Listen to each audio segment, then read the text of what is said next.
Ladies and gentlemen, welcome to Robot Wars episode. We're at 6.1 now, I think. Yeah. Yeah, 6.1. I'm here with Jamie and Manic, and the McD has joined us because Hello. he obviously knows more about this game than the rest of us. So Now I can waffle away your ears with all sorts of shit I know about this game, as opposed to only waffling off your eyes with posts in the thread. yeah, However, today is no, hang on, Jamie. First of all, I'm high on painkillers. Manic's dosed on NyQuil. And we're going to sit here and we're going to be sitting here until I beat all the Japan tournaments. And to aid us with that, Jamie has been provided with a game. We're going to play a game while I grind. or more accurately, would you like to play a game? No, that's far too sinister for this. What? War Games was a good movie. Oh, sorry, I was thinking Saw. Oh, fuck no. Saw was awful. Anyway, Well, Saw 1 was okay. the game. Well, Breaking up, Manic. this is not supposed to happen. Yeah, Well, we've to be made fair, a this has robot. He's been- called Painkiller. He's shit.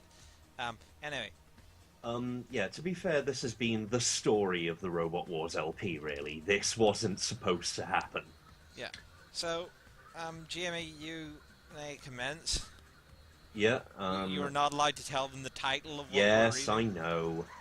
Oh God. Anyway, McD, you are the one making the choices. Since, Well, Manic can as well if his internet works out. yeah, that was what I was about to say. I can't drive this. You are in a spooky cave. Lying on the floor, you can see a skull covered with cobwebs, and there are rats scurrying through the shadows, bent on who knows what acts of unhygiene. You shudder and clutch your terrapin to you for comfort. You review the poor life choices that led you to this unwholesome spot.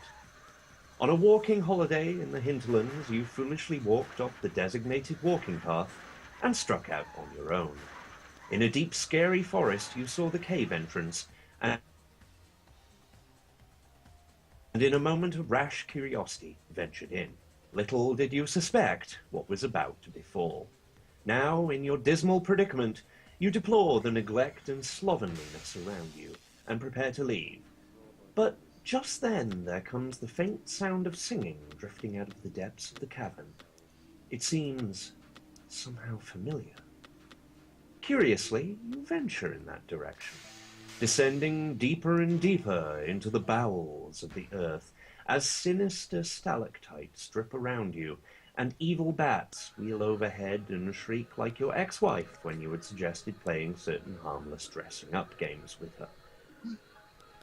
At the end of the tunnel, you come to a rotting oak door with rusty iron hinges. The handle is in the shape of a skull. From behind it, you hear a vaulting tenor voice singing forlornly. Now, what can befall? That all depends on the choices that you alone can make. You can, at any time, check your inventory, but for the moment, do you wish to knock politely and enter, or leave at once and go home?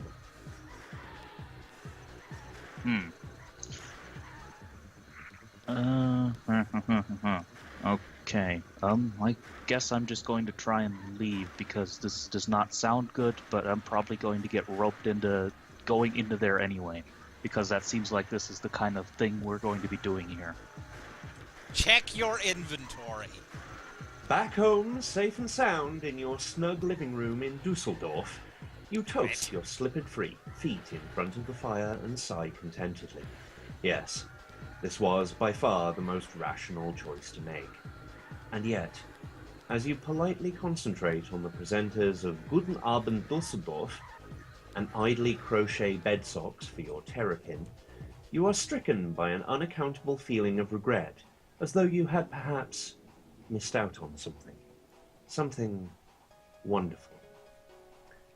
You know, Nah, I think I'm good. You say to your terrapin thoughtfully as you make off to bed. although usually foolhardiness and undue curiosity are punished by the gods, sometimes, just sometimes, they are rewarded. You will never know. The end. Go back and try again, motherfucker. Unfortunately, the spirit of Fargle has summoned you back to the cave, so do you wish to check your inventory or knock politely and enter? Guess I might as well check the inventory. You are carrying many, many rolls of cling film and a terrapin.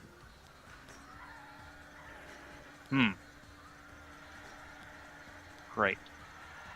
So I guess I'm going to knock now because that's the only option I have. Bloody railroady DMs.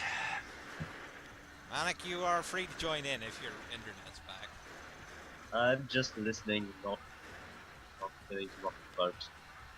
You Okay. pass through, and the door slams shut behind you. You are in Surprising a no one. draughty, stone-flagged room. Drafty, Jimmy. Drafty. Come on. Who's reading this? Motherfucker, Thank you. English. Dimly illuminated from a ski light Fuck high you. above. Fuck you too, Sir Kill-A-Lot. It contains a coil of rope. We won despite being clipped, yay. Oh, hey, well done. Lying in the corner, a rubber bathing ring in the shape of a green seahorse, a door marked private, and standing in rising water at the bottom of a 30-foot pit, Roy Orbison, the well-known pop maestro. Obviously. Hello, Roy. You say? What are you doing in this spooky dungeon? I've been kidnapped by goblins, he replies. So, You reply with polite interest. that is surely a vexation. It is, he said. The mischievous creatures have incarcerated me in this pit, in which water is inexorably flowing. If I cannot get free, I will surely drown. God, that accent is awful. Sorry, I'm not going to do that anymore. I'll do the other one. Yeah, it's Yes. very German. Yeah. I don't even know what it was. It is so! A rusty pipe outlet is gushing remorselessly into the pit. Roy continues. I would reward the man who rescued me with free concert tickets and a handsome carriage clock engraved with a personal message of thanks. That is a prize worth daring much for. That's a But knobby common- knobs voice. But common humanity and an interest in pop music alone dictates that I should help you. Oh, Then holy please fuck, do I so. won. Then please to do so with promptitude. No, really, it's please to do so. Yeah. The water that's is already lapping. Grammatically proper. The water is already lapping around my feet. My shoes are waterlogged, and my black clothing will be ruined. What can you do in this predicament? Do you lower the rope to Roy and pull him out? Throw him the rubber bathing ring in the shape of a seahorse? Look around for a stopcock or some sort of janitor who can turn off the water? Or wrap Roy Orbison in cling film? The only logical thing to do here is to wrap him in cling film. It's like this option just comes up and you're like, why would I not try this? Because it's stupid, but it's stupid, so I should try it. So I'm going to wrap Roy Orbison in fucking cling film because that sounds genius. Congratulations! You have made the logical choice.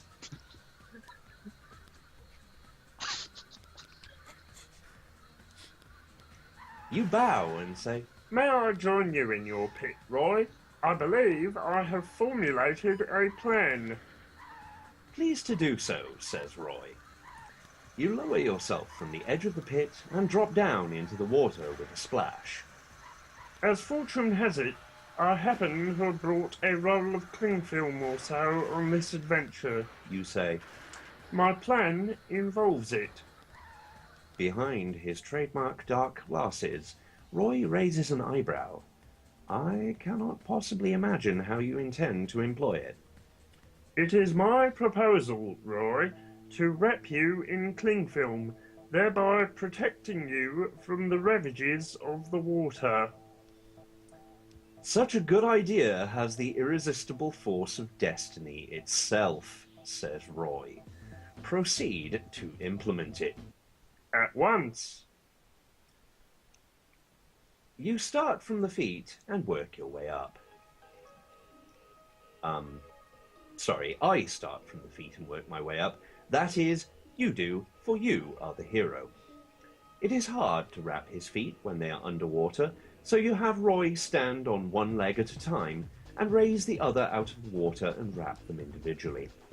You take a moment to deplore the sadly waterlogged condition of his shoes.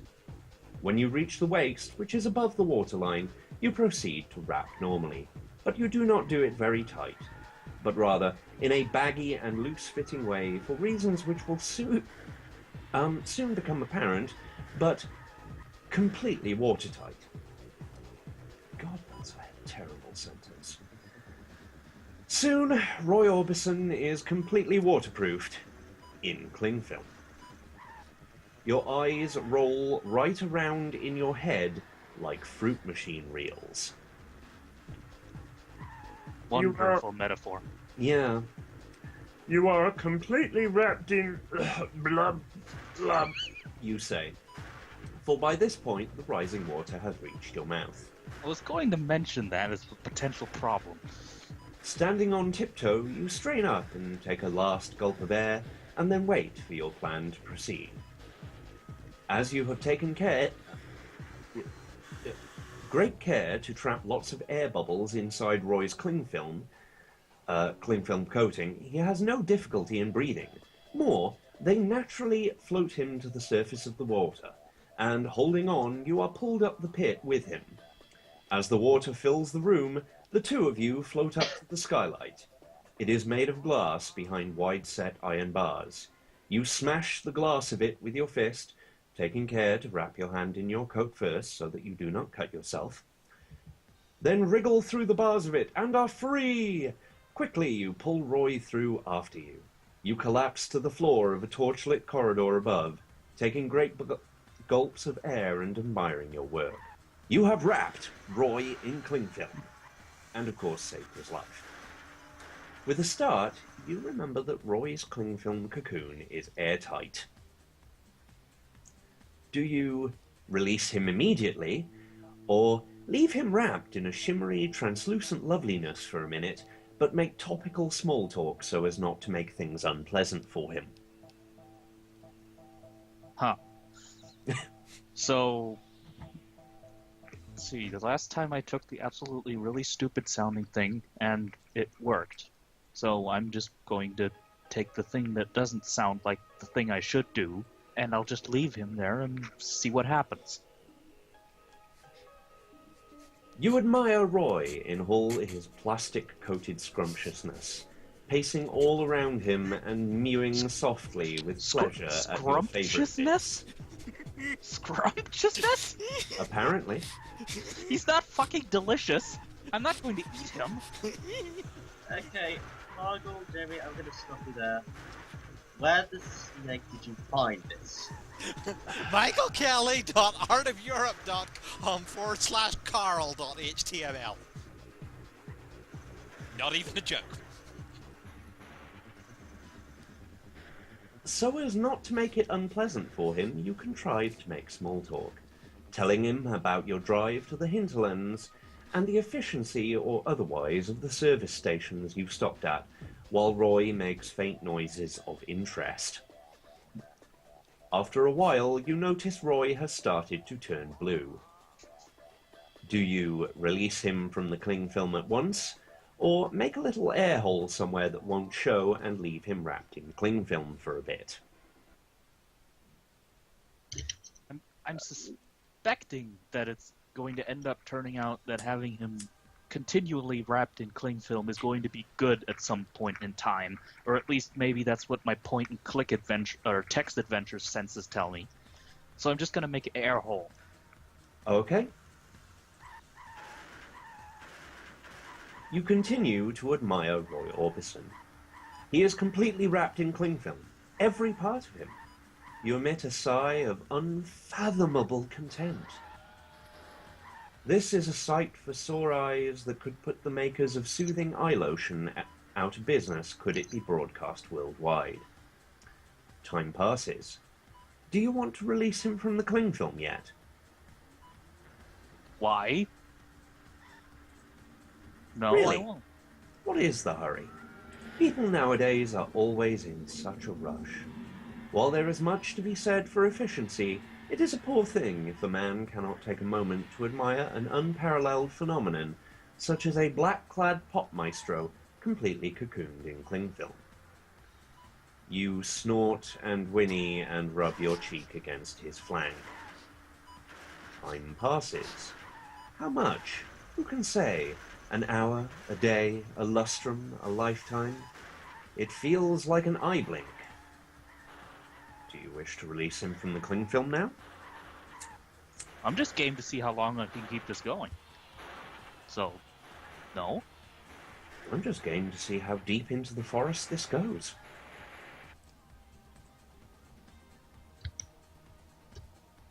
So We let's... can no longer search for the trees. Yes. This has become the observing Roy Orbison wrapped in cling film adventure. You continue to admire Roy Orbison, who is completely wrapped in cling film, and by this time a few cobwebs. You are surprised your heart is strong enough to endure this. But your heart is strong enough. Your heart, you find, is infinitely strong and infinitely large. But your eyes are not big enough to comprehend this properly. You stretch them wider with your fingers, causing a grunt of startlement from Roy, but still they cannot take it all in. They can only see one way at once, and you wish to see all around him. You stare and stare and stare until your eyes threaten to fall from your head. You are running out of small talk, and Roy's noises of polite interest are becoming more strained. Perhaps you had better think about proceeding now. Do you wish to release him from the cling film yet? No. No. Like, I know where this is going.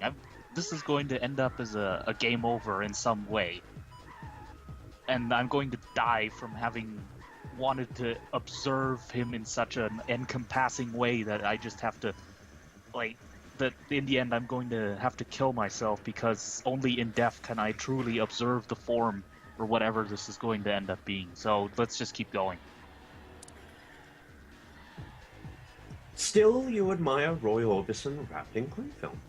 Perhaps you will stay here together forever, while empires rise and fall, mountains crumble into the sea, and the stars whirl and shift like fireflies in their eternal giddy dance. Roy is making urgent noises. Your terrapin has needs. You have acquired a beard by this time. Do you wish to release him from the cling film now? No. Oh, nothing. You are still admiring Roy Orbison wrapped in cling film. You try to sketch him to immortalize his loveliness, then frenziedly try to sculpt a bas-relief into the walls with your very fingernails. But it will not come right. It will not come right. Oh, jeez. You give up and collapse to the floor, overwhelmed, crooning to yourself like a baby. Time passes. A wandering orc enters. You ignore it. A dwarf enters and hits it with an axe. The dwarf comes between you and Roy Orbison wrapped in cling film. You hit the dwarf with the axe. Time passes. Your terrapin is pawing at you. Roy is making very urgent noises indeed. Perhaps it is now time to think about releasing him? No. It will never be time. And then it loops around. Ah, god damn it. Cop out. Let Roy out of the cling film. Fucking cop out. Could have at least given me a Right, game over so- here. So you are going to release him from the cling film. I guess. A bit hasty, With aren't you? heavy heart. Still, if that's how you want to play it, I suppose the choice is yours. You may well be correct from a strict ethical viewpoint, but are perhaps deficient in aesthetic taste. By the way, it'll say that no matter how many times you've left Roy Orbison in cling film. With trembling and flinching hand, you unwrap Roy from the cling film. Now to escape from this dungeon, says Roy. You proceed along the corridor. Presently, you come to a T-junction.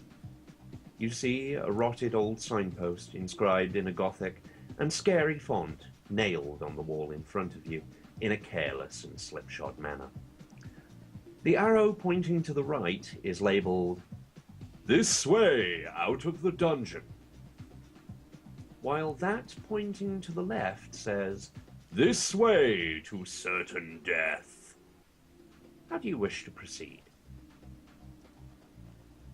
Well, going with the... Well, that's... What's in my inventory?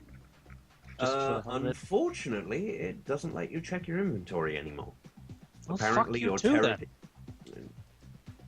Well, You are carrying many, many rolls of cling film and a terrapin. Because I was really suspecting they would have just dropped something in there and just made me check it regularly just to make me notice it. No, afraid not. The inventory thing actually gets dropped after a certain point. Yeah. Magical. Alright.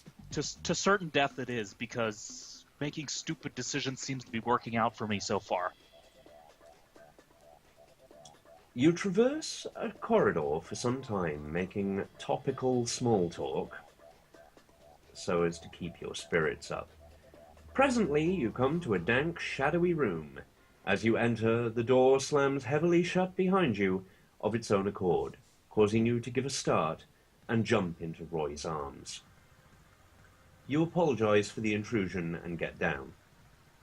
In the room are a canary in a cage in the corner, a box of matches of an inferior brand, and an ideal home catalogue. Several shadowy passages lead off from the chamber. Suddenly you hear a hissing sound. Roy's nostrils twitch twice beneath his trademark dark glasses. I believe I can smell gas. Gas! What can you do? Will you use the canary? Strike a match to see the better what is going on. Lie down on the floor where the air will be clearer, reading the ideal home catalogue to while away the time until the gas evaporates. Or wrap Roy Orbison in cling film. Okay, come on. You can't give me that option and not expect me to take it. So we're going to wrap Roy Orbison in cling film again, because we have to see what happens.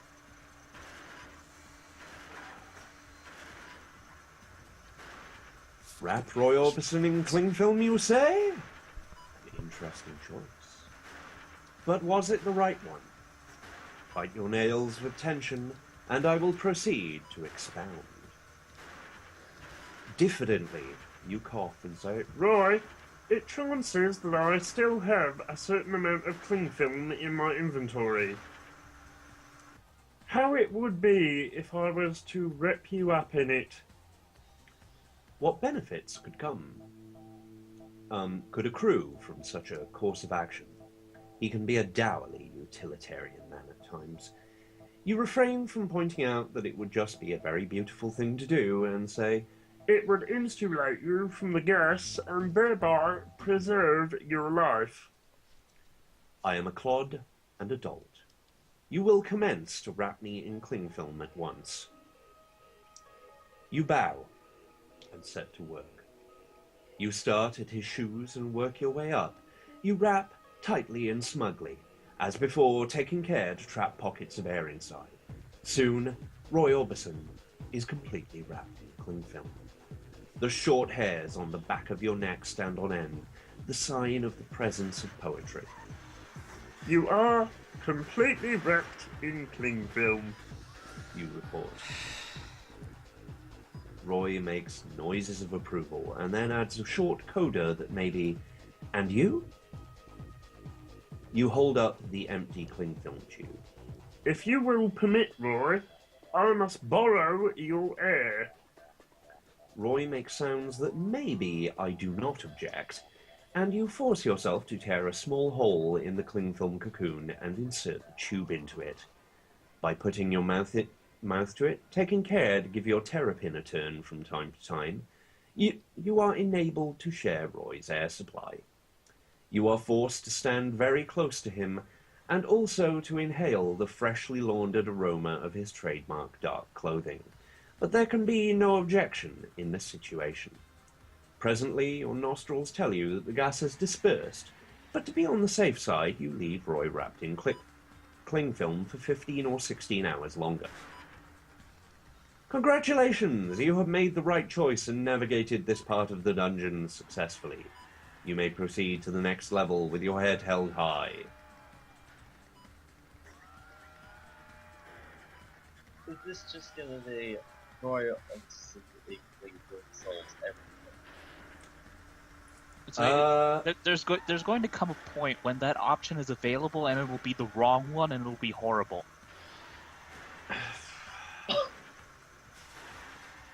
Saying I don't nothing. know. Right now, I feel like, I don't know. I'm in a magical cling film realm. This dome thing isn't working out well for you, is it? Like, Yeah. Nothing is working out well for me. It's like, I'll build a flipper bot and just flip any robot you come across. They can't run away if they're upside down. Yeah, fuck it, I'll go buy Del Boy back. Reluctantly, you free Roy from the cling film, and the two of you proceed down one of the passages. It terminates at a door. You knock, and a harsh, croaking, malevolent voice calls. You may enter. I am not busy, nor am I indulging in unnatural practices. I have to You get some more enter- money. Hmm? I'm gonna have to grind some more money. You enter and behold a small and poorly decorated room filled with cobwebs and potions. hang on, we're going to have to grind more money so we can grind more money. Money, yes. Grind more money so we can grind more money. No, Yes. we're not grinding more. We're grinding more money so we can buy Del Boy back to enter him into the tournaments in Japan. And skulls. Did I And mention skulls? Sitting on a rickety chair at a wobbly table is a scary wizard with a long and ill-kempt beard. You and Roy bow. Good day. You say, Are you well? I am very well, thank you. Apart from a racking cough, and the fact I've sold my soul to an imp who keeps it in a jar. you commiserate on this and say, We are seeking a way out of this spooky dungeon. Ah, you are you? the man indicates 3 doors in the opposite wall. They are made of gold, silver, and bronze, although the metals have not been polished lately and have been allowed to tarnish. Your way lies through one of these 3 doors, but only one of them, for the other 2 lead to certain doom. Also, You say, then could you tell us specifically which door we should venture through? I could, but only if you consent to answer an impossible riddle for me. And if you get it wrong, you will die. what can you do in this situation? Will you attempt to answer the riddle? Attempt to reason with the man? Grab him by the beard slam his head against the wall repeatedly, and shout at him until he tells you the way out of the dungeon, or...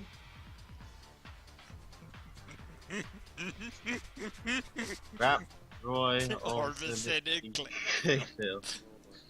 Yeah, so it's clear that's what we have to do, because then the sight of Roy Orbison in cling film will be so magnificent that he will have no choice but to tell us the way out, because he could not want such a wonderful sight to possibly die. You know what to do, Jim.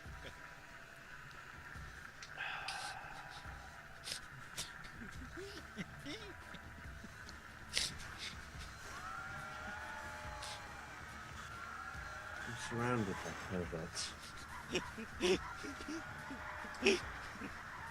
If you will permit me, Roy, I have a plan. You murmur. I give you leave to do what seems expedient, says Roy. I am learning to trust in your inbuilt survival mechanism, although what surprising plan it will come up with this time is frankly beyond me. Oh, you fucking know what's coming. You bow and take out your cling film. You start at the ankles and work your way up, rapping reverently and artfully. You are like some respectful sailor carefully encasing his beloved captain in a sail that he may be buried at sea. Except you are not mournful, but happy, and it is not canvas, but cling film. And although Roy may metaphorically be your captain, he is not dead, and never will be. Soon, Roy Orbison is completely wrapped in cling film. Your blood turns to magma, and your limbs become jelly. Behold! You cry. He is completely wrapped in cling film. The evil old wizard gasps and falls to his knees. Tears course down his degraded and unwashed cheeks. So beautiful, breathes. So beautiful. For a time, he is silent and solemn. Thank you for this revelation, He says humbly at last. From this day on, I will mend my ways. I will abandon this sorry dungeon and go forth and do good in the world. Please forgive my earlier rudeness. If you leave by the golden door on your left, it will take you towards your egress. You bow your thanks and leave by the left-hand door, Roy hopping along in your wake. What will transpire next? Wrapping Roy Orbison in cling film again. You make your way along another dungeon corridor. Suddenly, you hear the sound of heavy, pounding footsteps from behind you. I do not like the sound of that, Roy. Oh, wait. Sorry. Let me go back. Wrong I answer. do not like the sound of that, Roy. You say? Perhaps we had better pick up the pace. Roy makes noises of ascent and starts to hop faster, while you yourself break into a run. Suddenly, you notice that your shoelace is undone. Will you take the time to stop to tie it? Ignore it and carry on running. Roy Orbison is already wrapped in cling film, so that is not an option. Damn. Yeah. See, you're stuck now. Alright, let's see. Logic dictates that if I don't tie my shoelaces here, then I'm going to later trip and fall and die. Therefore, I should not tie my shoelaces because I don't do smart things here. So that's what I'm doing. I'm not tying my shoelaces. Fuck them. I don't need them. Fuck them. You blockhead. Damn. Did your mother never warn you of the perils of leaving your shoelaces undone? You continue your heedless and half-dressed flight, but trip and dash your brains out against the rocky walls. I think I despise you. The rash and unwary will at least learn many valuable lessons by the time they complete this adventure. Well, fuck. It's like fucking going down the door marked certain doom. That was the right thing. Fucking hell. It was going to break this pattern eventually. Yep, And it does it on the shoot. that's fine, because luckily, as a narrator, I am also a time wizard. And in the words of a certain storyteller from the Middle East, wait, that's not how it went. So you take the time to stop your token. You take the time to tie your shoelaces. In fact, diligently you stop to tie your shoelace. But as you stoop and bend down, the pursuing monster catches up to you. Fortunately, it trips over your stooping form and dashes its brains out against a wall. You chose well, my friend. It never I pays to fucking neglect did. your shoes. You carry on your way. Soon you come to a ladder leading down into a dark and fathomless cavern. After musing and brooding for a while, you are forced to concede that it might be dangerous simply to push Roy through the hole. So you are forced to unwrap him, that he might navigate the ladder safely. Well, that just means we can rewrap them at a different point.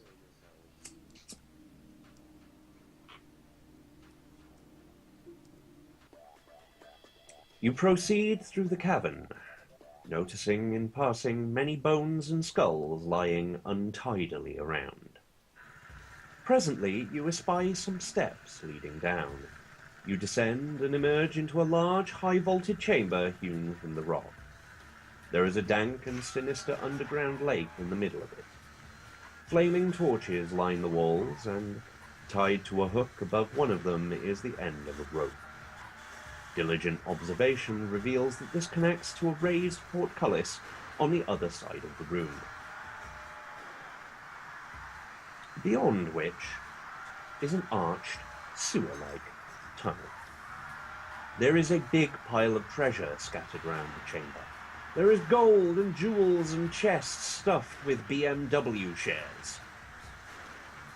Near your feet you notice a strange gold ring which is glowing. Perhaps it is magic. There is also the dead skeleton of an armored warrior whose bony fingers clutch a mighty shield and a long and very sharp-looking sword. Logically, we should now proceed down that tunnel, said Will. Indeed. But just then, a terrifying, snarling, roaring, growling sound issues from the tunnel. It grows louder and nearer, and there is a scrabble of mighty claws and a gnashing of fearsome teeth. Logically, we should now go somewhere else, says Roy. You turn smartly, but the steps by which you entered have disappeared. You look around for other means of egress, but it is too late. For the scaly neck and alarming head of... Can you guess? No. Alan Rickman?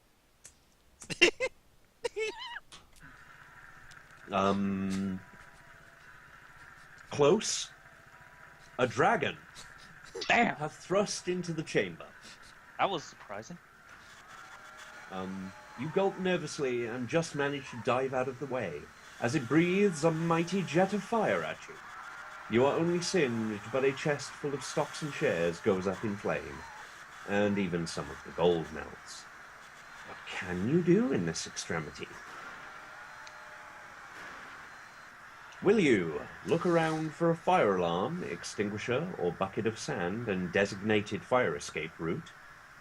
Seize the sword and smite the dragon. Put on the magic ring and see what transpires. Or wrap Roy Orbison in cling film. You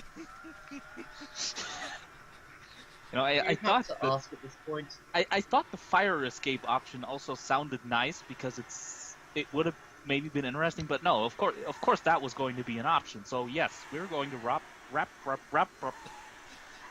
Roy Orbison in Clingwell.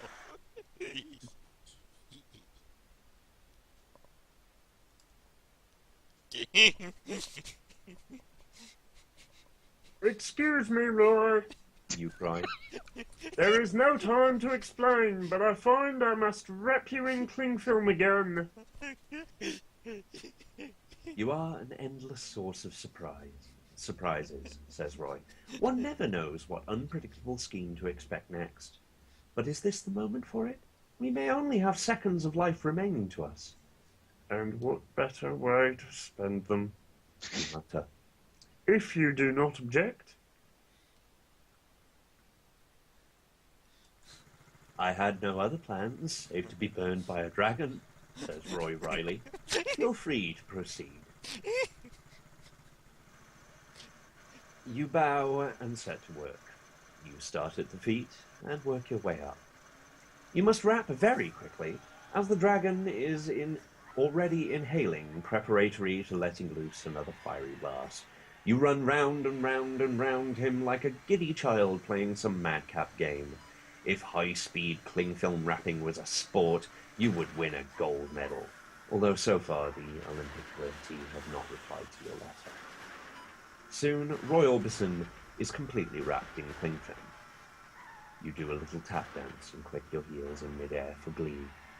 You are completely wrapped in cling film, you announce, and push him into the underground lake just as the dragon unleashes its fiery breath. For your part, you duck to the side and crouch behind the shelter of the fallen warrior's shield as best you can. Flame fills the room. Thanks to his cling film coating, Roy does not drown or get wet, but the waters of the pool protect him from the fire. There is a great hissing of steam, and he is revealed in his cling film coating at the bottom of the empty lake. For your part, the shield grows red hot, but you suffer only a slight smouldering and a few blisters. The dragon growls in disappointment and prepares to strike again, but it has reckoned without the next sequence of events. The steam from the burned lake rises up to the cold roof of the chamber and condenses into rain. The rain falls on the dragon and puts its internal fires out. Science! Moreover, the convection current causes a draft which makes the torches to flicker. The one by the hook burns through the rope. The portcullis slams down on the dragon's neck and cuts its head off, just as you foresaw. Quick thinking, says Roy the next day when you release him. Having spent the night studying him and musing on how the proximity of death enhances the sweetness of life, the way a black fabric enhances the silvery sheen of cling film. Now to proceed to the next part of the dungeon. Not so fast, Roy. Perceive all this treasure lying around. So. Carefully, you make an inventory of all the treasure to hand in to the relevant authorities to be passed on to the dragon's lawful heirs and assigns. Then you go on your way. Okay, I want you guys to just... can you guess what the title of this is yet? Wrap Roy Orbison in cling film? Close. The Aristocrats. It's the Roy Orbison and Cling Film adventure game. Correction, it is the Roy Orbison wrapped in cling film adventure game. My mistake. Can I just say one thing? What? God fucking damn you, Argyle. I don't know. I'm having fun. This is good. I like this. I am on either too many or too few cold medications. This sort of shit.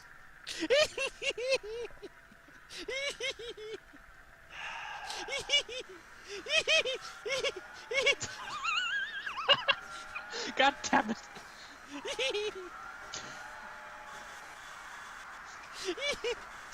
My face hurts. I'm fucking giggling so. God damn. Oh.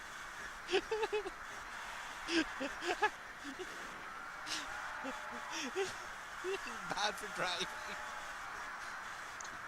What isn't bad for driving? Cling film.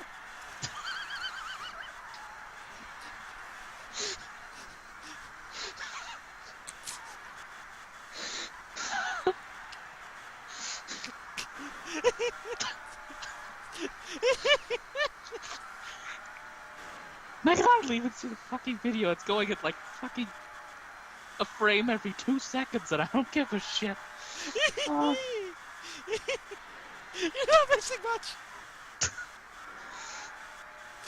You've seen it all before you played through this game. I have. You know what's happening.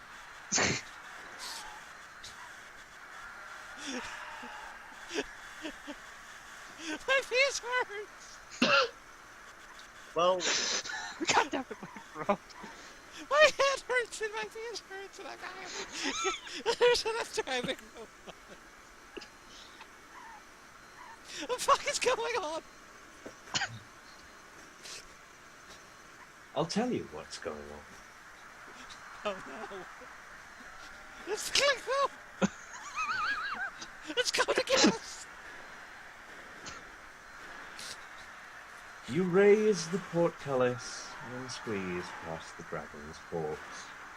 You make your way along the tunnel and then down a side passage.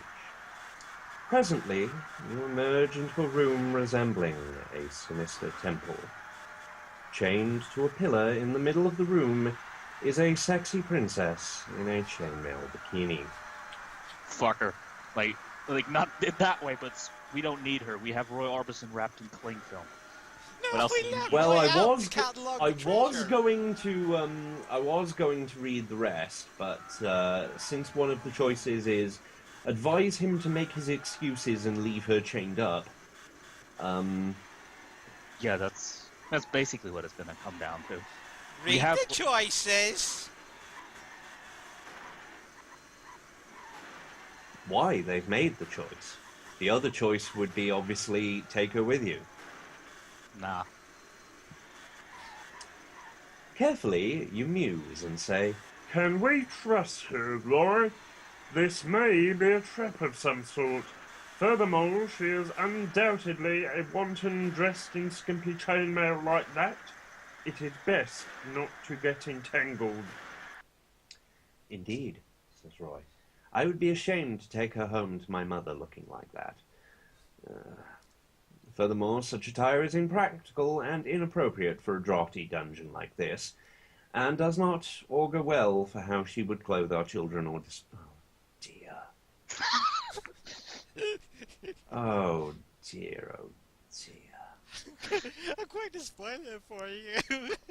If you take her with you, Roy and the princess get married, and eventually Roy time gets too busily taken up with state duties, and she won't let you come visit anymore.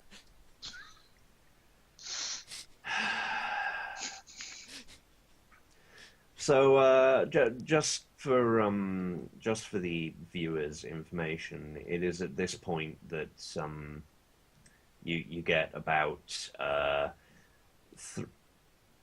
an entire paragraph of what could be summed up with that one Ferengi picture. You know the one. Females. The description is women have their point now, but they do not understand male friendship and extremely intolerant of a man's hobbies. Which, unfortunately, is not funny. It is in the context of this. Yes, in the context of a magical realm game, and I'm using exactly the If you also consider Uli's history. There is nothing wrong with that phrasing at all. This is a realm, and there is nothing more goddamn magical than Roy Orbison wrapped in fucking cling film. This is the most magical goddamn shit I have ever seen. Yeah, see? He gets it! I He don't gets it. even know who Roy Orbison is. He's the guy that sang Pretty Woman. I was about to say that. That's the only Really? thing I know. Huh. Also, I he didn't has know that. weird glasses, I think, a lot. Or no, wait, Elton John. Yeah. Yeah, I was going to say Elton John beats him in the glasses front. Del Boy didn't do any better, by the way. Oh, well. As to be expected. We're gonna keep going. We're in here until we win, motherfuckers. At last, your odyssey is nearing its end. As you Oh, proceed along a corridor that slopes upwards, you start to feel fresher air on your face. Surely the exit cannot be far now. And there, ahead of you is daylight. Eagerly, you and Roy start to break into a run. But stay. There is yet one obstacle which may still defeat you. As you reach the end of the passage, you perceive there is a portcullis blocking you from reaching the woods outside. Ah! Cries Roy in dismay. Your terrapin droops her head wearily. Are you to come so far only to be stymied in the last? You see there is a lever set into the wall by the gate. Will you pull the lever up? Pull the lever down?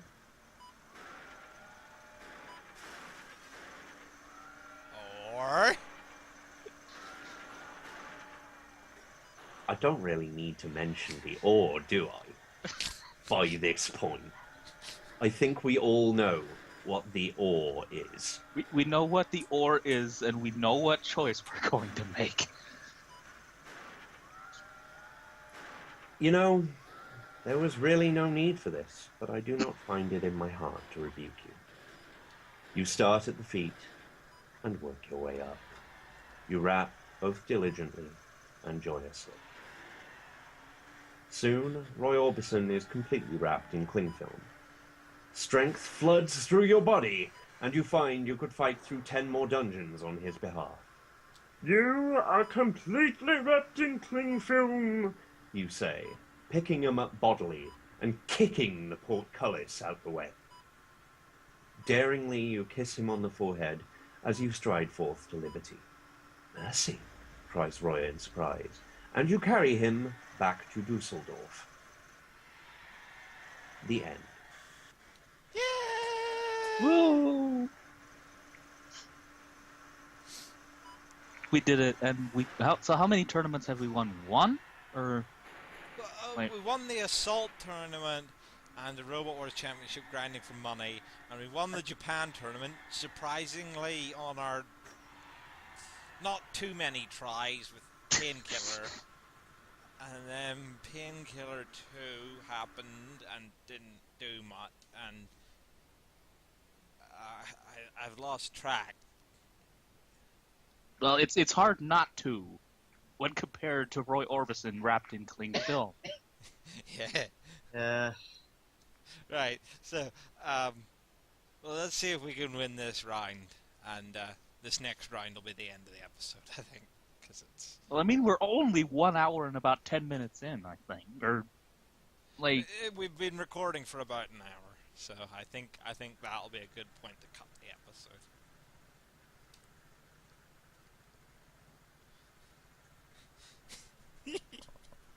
I think we've done enough bashing our heads against the wall in Japan.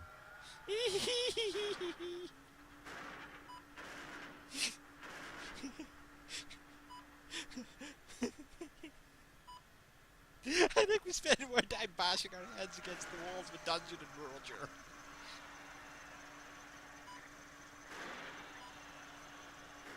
Oh no, Del Boy, no!